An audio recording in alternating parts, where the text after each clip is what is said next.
Well, hello, Missouri.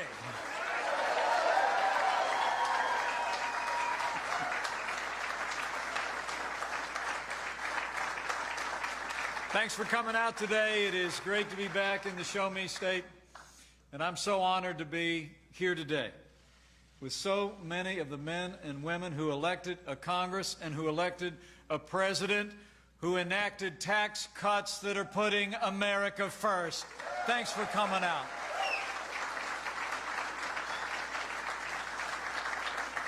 And speaking of which, I bring greetings from the man who made those tax cuts possible, a man that the people of Missouri voted overwhelmingly to make the 45th President of the United States of America. I bring greetings from President Donald Trump.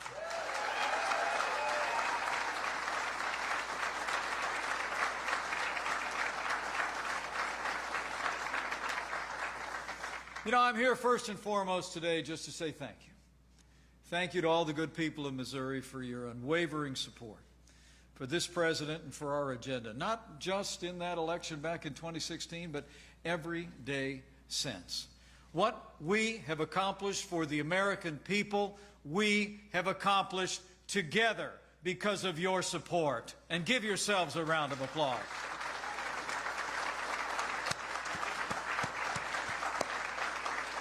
Let me also say thanks to that great Attorney General of yours, not only for that introduction, but for being such a strong partner for the President, such a strong leader here in the Show Me State. Would you join me in thanking a leader with a remarkable record who every day of his life has been standing up for the values of working families, farmers, and job creators, Attorney General Josh Hawley. It is an honor to have you here today.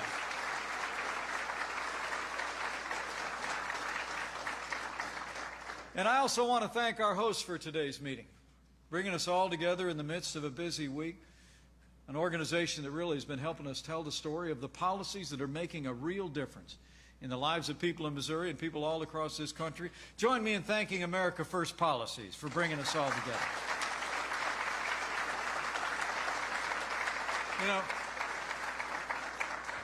You know, tomorrow actually marks 1.5 years since President Trump and I took office.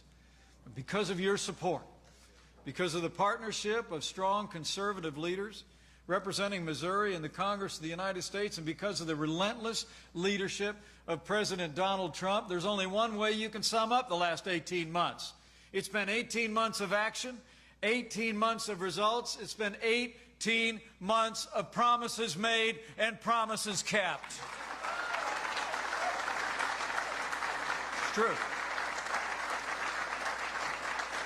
I mean, think about it. We promised to make America safe again back in that campaign.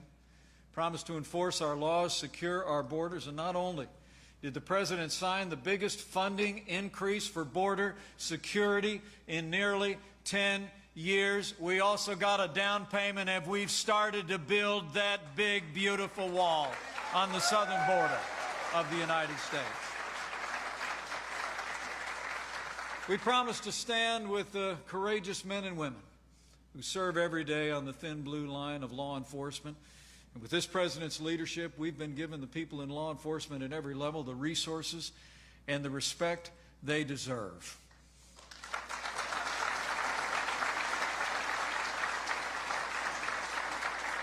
You know, there's a fair number of members of law enforcement in the room today. I got up this morning and I heard that a police officer was injured.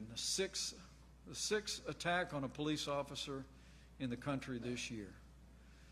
More than 24 police officers have lost their lives in the line of duty this year alone.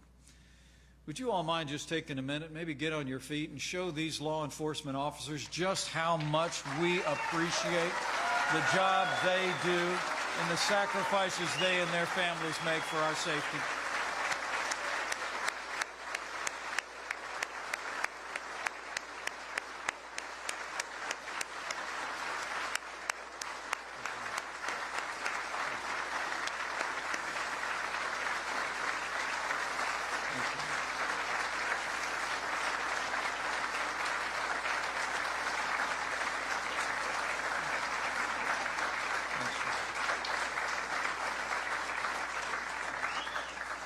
We're grateful for your service and the sacrifices that your families make.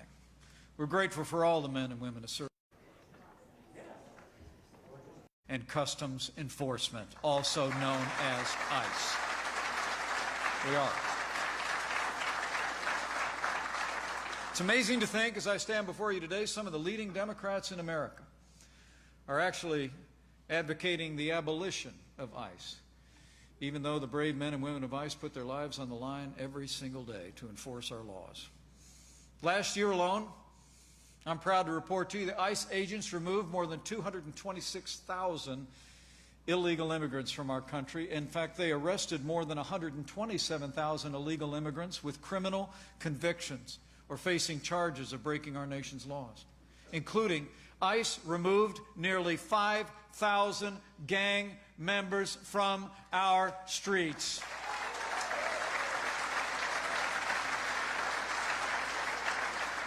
And the American people deserve to know ICE also rescued more than 518 human trafficking victims and nearly 1,000 children caught up in child exploitation rings in this country were saved by ICE agents. ICE deserves the support of the American people, and I'll make you a promise. Under the Trump administration, we will never abolish ICE.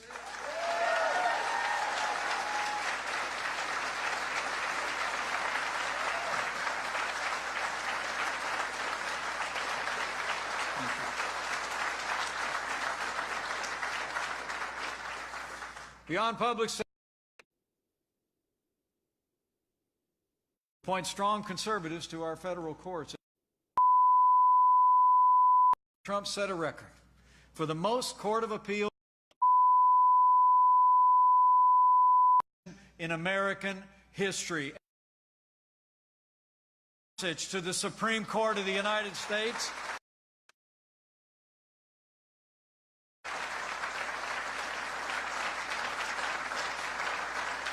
This president also promised to make America strong again. And I'm proud to report to you that with the strong support of Missouri's conservatives in Congress, like Senator Roy Blunt, President Trump, just a few short months ago, signed the largest increase in our national defense since the days of Ronald Reagan.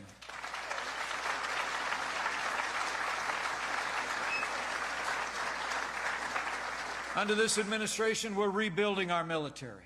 We're restoring the arsenal of democracy, and we are once again giving our soldiers, sailors, airmen, Marines, and Coast Guards the resources and the training that they deserve and need to do their job, accomplish their mission, and come home safe.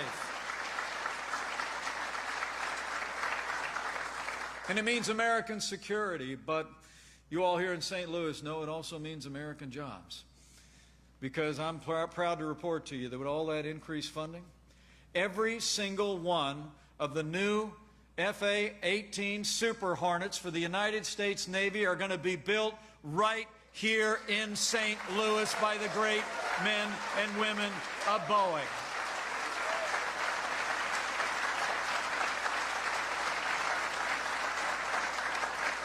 And we're proud of it. With that renewed American strength at home and abroad, this president has stood without apology as leader of the free world, advancing America's interests from the first days of this administration. I'm proud to report to you, thanks to the leadership of this commander-in-chief and the courage and determination of our armed forces, ISIS is on the run, its caliphate has crumbled, and we will soon destroy ISIS from the face of the earth.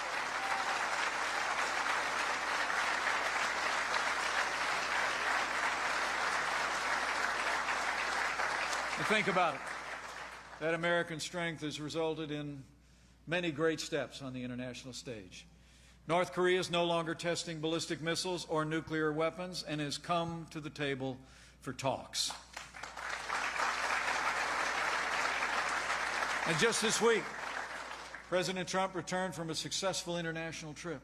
Our NATO allies are now paying more for our common defense than at any point in recent years of that historic alliance, because President Trump called on them to do it. Our relationship with the United Kingdom is stronger than ever before, and President Trump even met earlier this week with the President of the Russian Federation in Helsinki, saying in his words that he would rather take a political risk in the pursuit of peace than risk peace in the pursuit of politics.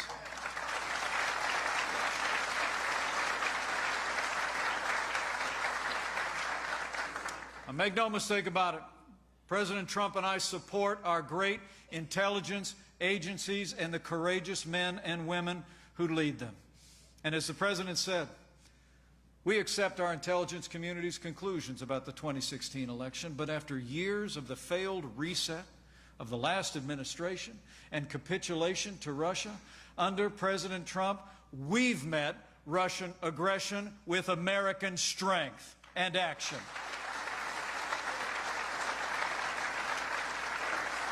And the facts speak for themselves. Under this President's leadership, we've issued tough new sanctions on Russian officials and businesses. We've expelled 60 Russian diplomats and agents from our nation. We deployed NATO forces to Russia's doorstep in the Baltic states and Poland, and the United States is making missile defense systems available to our allies on NATO's eastern flank.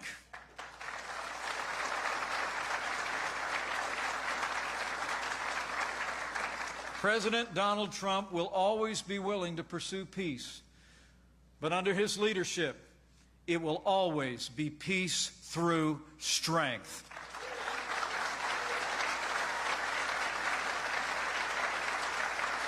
So it's about promises made and promises kept that brings us here today.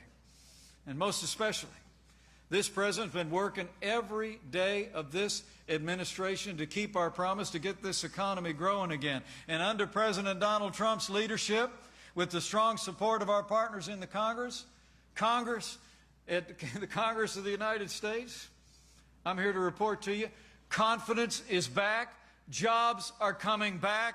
In a word, America is back, and we're just getting started.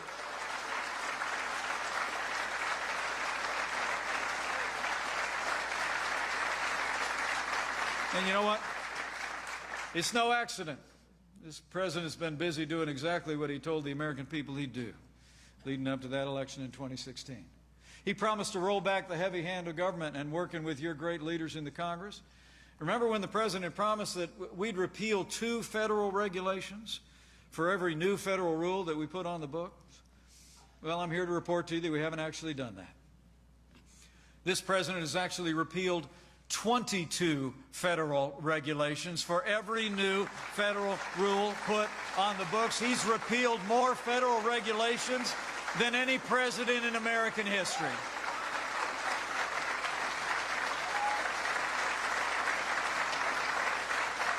True.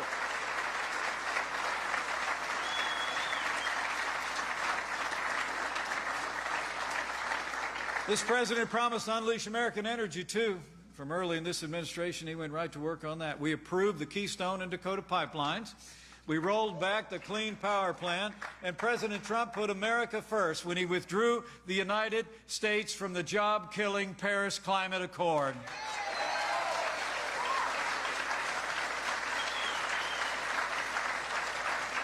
We promised to confront countries like China that have been taking advantage of America for far too long.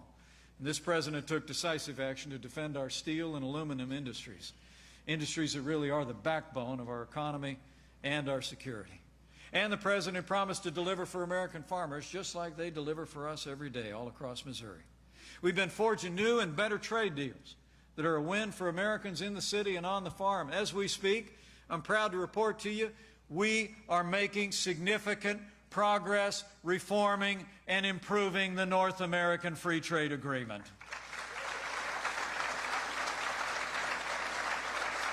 We've opened Argentina to pork, opened Vietnam to corn and wheat, and Brazil to American beef.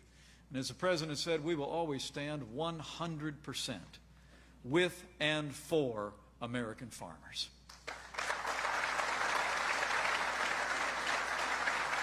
And finally, what brings us all here today was one of the biggest promises of all after our national security.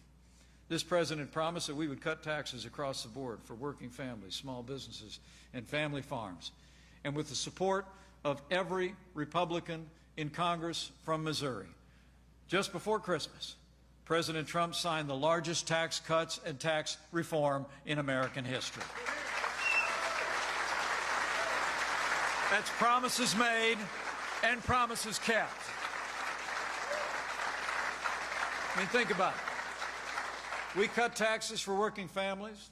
Our estimate is the typical family of four in the St. Louis area is going to save nearly $2,600 every year on their taxes.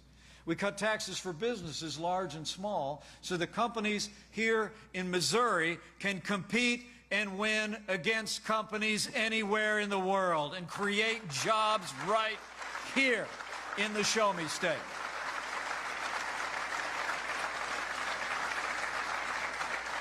We eliminated the death tax for nearly every American farmer so family farms can stay in the families. And when we cut taxes, in case you didn't notice it, we cut out the core of Obamacare. The individual mandate in Obamacare is gone. It's off the books. Now, I do understand that we're not the only ones cutting taxes these days. Because just last week, your Governor Mike Parsons signed into law the largest single-year income tax cut in Missouri history.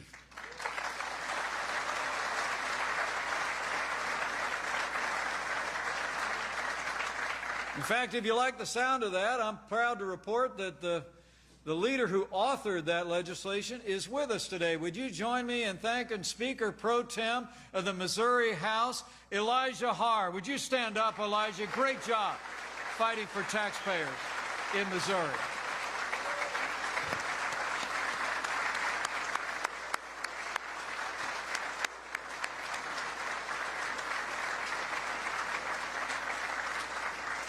And I'll tell you, letting the American people keep more of what they earn works.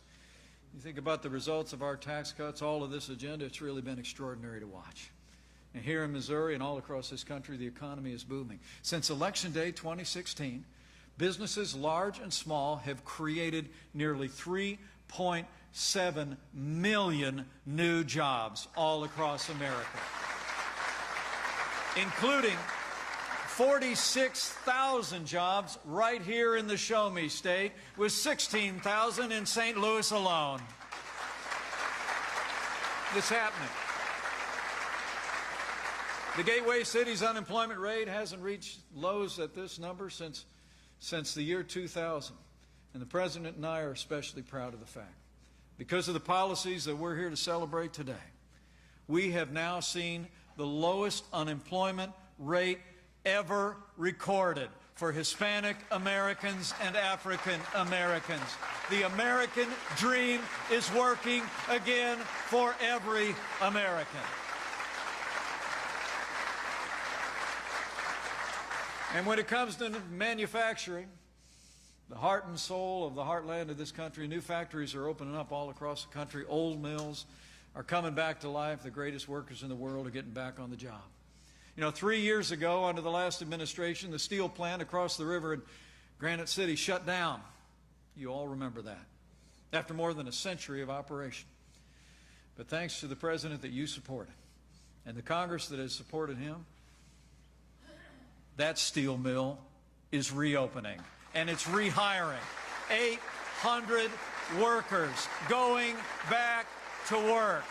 Steel is back. And America is back.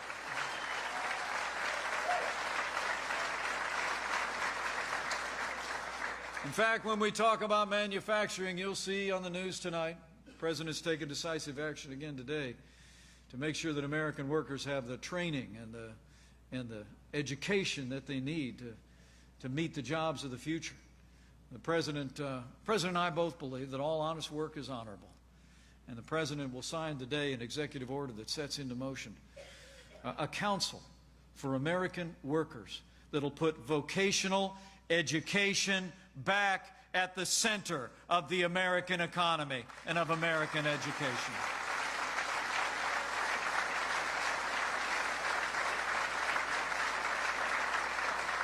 And we need it.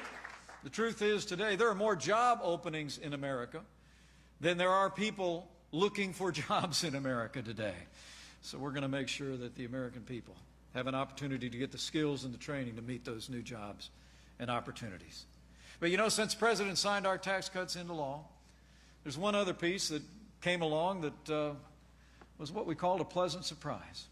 More than 6 million Americans have already received bonuses, pay raises, or bigger benefits following the Trump tax cut, including 46,000 people all across the state of Missouri. True. The President actually heard from some of y'all firsthand when he was here earlier this year. The Central Bank of St. Louis gave bonuses of up to 1,000, more than 2,500 workers. Hartman and Company, a small highway construction firm, gave a week's extra vacation to its workers and $2,500 in bonuses. And Walmart alone gave out nearly $15 million in bonuses to all of its workers in the Show Me state. Let's hear it for these companies that have been supporting our workers. Now, I think that's great news. But, you know, not everybody agrees. I mean, it's true. I mean, $1,000, $2,500, unexpected at the end of the year. That, to me, is like a really good thing. But you might have heard that the person that wants to be Speaker of the House again, Nancy Pelosi, she actually said that a $1,000 bonus for working Americans after the Trump tax cuts were passed was, in her words, nothing more than crumbs. Remember? Now, I'd like to remind you, I come from what I call the Joseph A. Banks wing of the West Wing of the White House, right? I mean, Karen and I have lived on a budget every day of our 33-year marriage. We really have. And still do. And the truth is, when our kids were little, just growing up, we had a term for another $1,000 in my paycheck right before, at the end of the year. Christmas, right? Anybody with me on that? That's another trip to Toys R Us. Let me say very seriously, though. Any leader who says $1,000 in the pockets of working Americans is crumbs is out of touch with the American people and should never lead the American Congress again.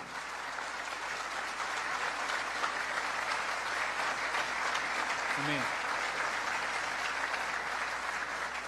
I don't know about the rest of you. I don't know if you remember the last time liberals ran the Congress of the United States, but I do. I was there. I was a member of Congress. I mean, I saw them run the Congress, and they nearly ran the American economy into the ground. Instead of cutting taxes, they raised taxes. Instead of increasing military spending, they cut military spending. They tried to pass cap and trade. They gave us the nightmare of Obamacare. They essentially gave us an economy that would barely budge. The most powerful economy in the history of the world during the 8 years of the last administration grew by less than 2 percentage points. And wages were stagnant as a result. Today, nearly a decade later, the truth is Democrats in Washington have even become more liberal than they were back then. And frankly, you only need to look at Missouri Senator Claire McCaskill for proof. I mean, Claire McCaskill has voted in near lockstep with the far wing of her party. And while she claims to be a moderate, she actually votes like Bernie Sanders. I mean, the truth is, when the time came to cut your taxes, Claire McCaskill voted no. When the time came to cut taxes on your businesses, large and small, across Missouri, in the city and on the farm, Claire McCaskill voted no. But it's not just tax cuts. When the time came to repeal and replace Obamacare, to defund sanctuary cities, even when we empowered Missouri to protect the unborn and defund Planned Parenthood, Claire McCaskill voted no. Every single time. In fact, when the President's first nominee to the Supreme Court came before the Senate last year, Claire McCaskill voted with Chuck Schumer and against Justice Neil Gorsuch. Well, we've got a new nominee going up for the Senate now. And let me be clear. Judge Brett Kavanaugh is a remarkable jurist and a man of integrity with an impeccable record who deserves a seat on the Supreme Court of the United States.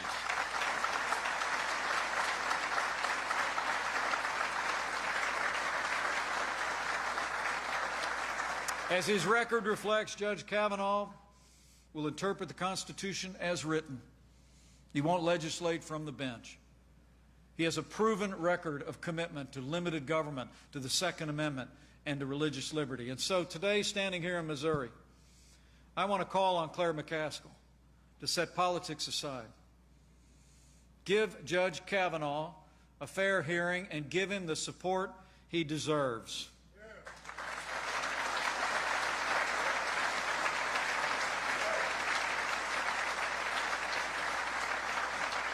And Missouri, if Claire won't vote to confirm a judge like Brett Kavanaugh, you need to give Missouri a senator who will.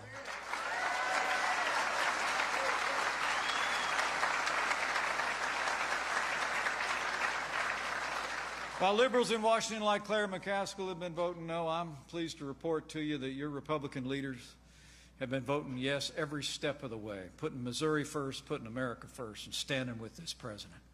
Now, they couldn't be here today because the Congress is in session, but I still want to take a moment to thank them all. You know, I served in Congress with him when he was in the House of Representatives, but I got to tell you, the President and I couldn't be more grateful for the strong, conservative leadership and unwavering support of Senator Roy Blunt. He's great. We're also grateful for members of the House from this great state. Congresswoman Ann Wagner and Congressman Jason Smith have stood strong for our military, for our tax cuts, and for the values that make this country great. I'd also like to recognize a leader from right across the river who's been standing up for American steel workers, coal miners, and our nation's great veterans. Join me in thanking Congressman Mike Bost, will you, from over in Illinois. He's a real star, and he's a champion. These leaders deserve your gratitude and thanks. And for that matter, so does your great Attorney General, Josh Hawley.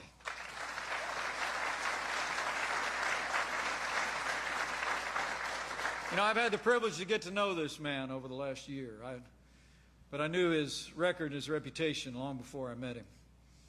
And I got to tell you, Josh Hawley is just as good as they come. He's a son of Missouri, a principled conservative, with a record of defending our Constitution to the very highest levels of our courts.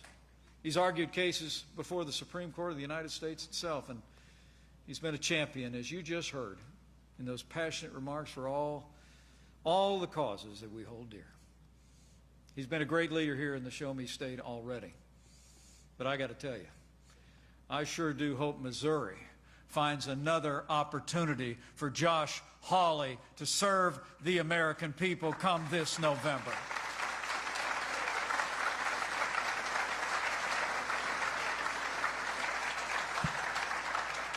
But as I close, I want to thank you again for being here. Been a busy week for all of us, but you're awful kind to come out in the middle of an afternoon. But I hope you didn't just come here today to hear some speeches. Hope you didn't just come here today to shake a hand, although I look forward to sticking around for a while and meeting as many of you as I can. I hope you leave here today with a little bit of a burden on your heart of whatever you've done before to go and to do more. I want you to leave here today.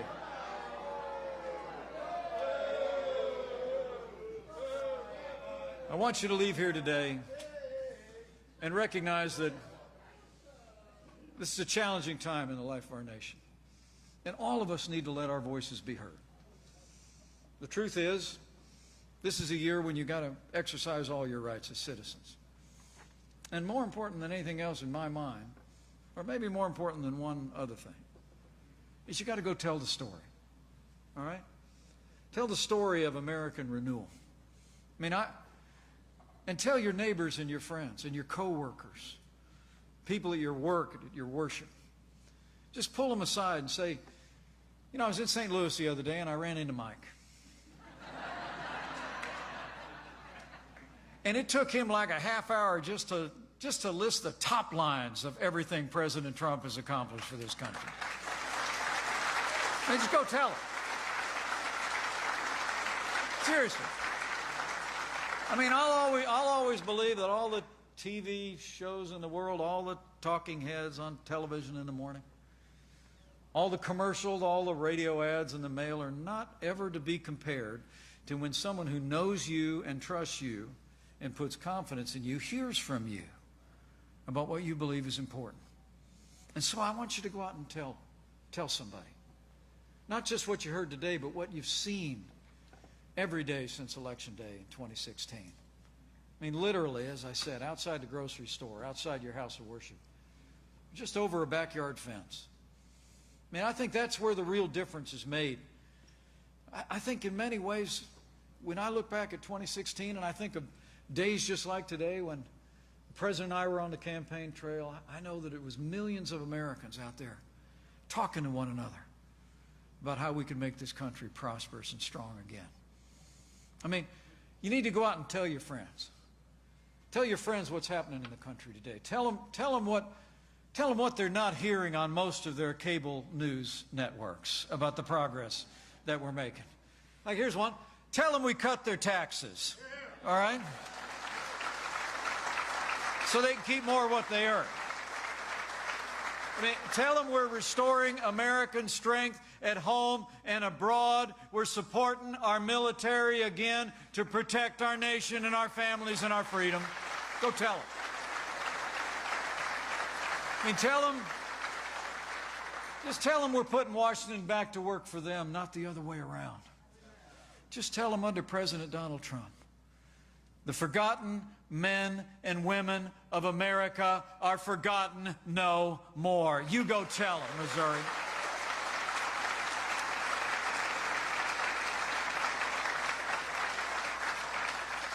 And in these times of too much division in these United States, I'd encourage you to do one more thing.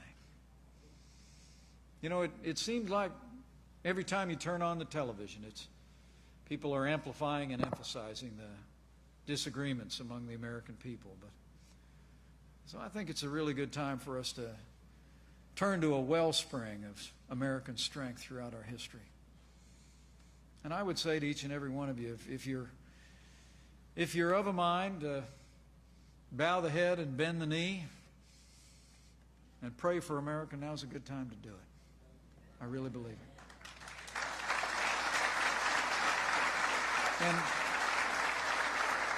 And while I'm here today to talk about the agenda we've advanced, I'm proud to stand with this president and everybody who stood with us, past, present, and future.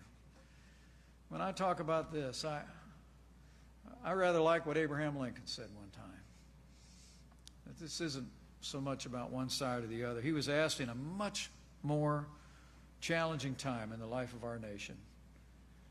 Our 16th president was asked if he thought that God was on his side.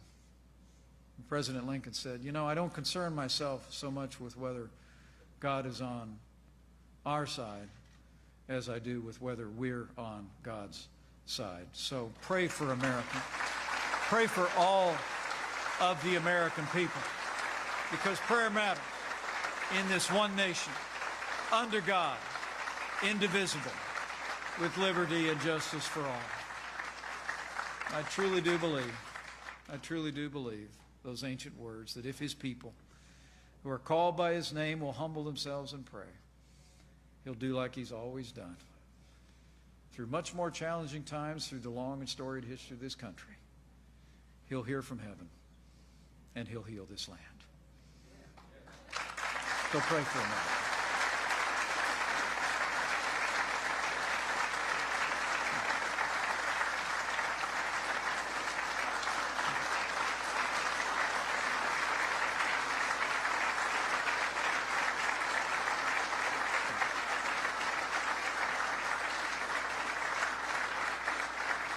Well, thank you again for the opportunity to be with you. I look forward to meeting as many of you as time allows. I leave here today with renewed confidence. I really do. With your continued support all across the state of Missouri. With your great conservative leaders at the national level and at the state level, past, present, and future. With President Donald Trump in the White House and with God's help, we will make America prosperous again. We will make America safe again. And to borrow a phrase, we will make America great again. Thank you all very much. God bless you. God bless Missouri, and God bless the United States of America.